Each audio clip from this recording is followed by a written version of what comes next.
ഓ നമസ്കാരം സാർ. സാറിനെ കണ്ട് അവസാനമായിട്ടൊന്ന് അപേക്ഷിക്കണമെന്ന് വിചാരിക്കാൻ തുടങ്ങിയിട്ട് കാലം കുറയായി. ഒരബദ്ധം പറ്റിപ്പോയി. സാർ എന്നെ ഒന്ന് തിരിച്ചെടുക്കണം. സാധ്യമല്ല. അയ്യോ, അങ്ങനെ ഒരു അവസാന വാക്ക് പറയരുത്. ഞാനൊരു തീരുമാനമെടുത്താൽ അതിന് മാറ്റം ഉണ്ടാവില്ലെന്ന് എനിക്കറിയാമല്ലോ. അപ്പോ സാർ തീരുമാനിച്ചു കഴിഞ്ഞു? അതെ. അല്ല, എനിക്കറിയാൻ മേലാത്തോണ്ട് ചോദിക്കുക. താൻ ആരുവാ? നാരായണ. പൂരായണ പോവേ. തനിക്കൊരു വിചാരമുണ്ട് താ ഏതോ കോപ്പിലെ വലിയ രാജാവാണ്. താ ഒരു പുല്ലുമല്ല.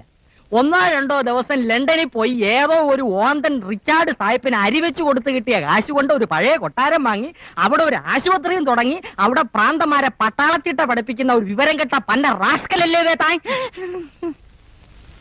തന്നെ ഞാൻ 10 പറയണമെന്ന് വിചാരിക്കാൻ തുടങ്ങിയിട്ട് കാലം കുറയായി. താനൊക്കെ മറ്റേ ചിട്ടയുടെ ആളല്ലേ, മിലിറ്ററി. പക്ഷേ ഞങ്ങൾ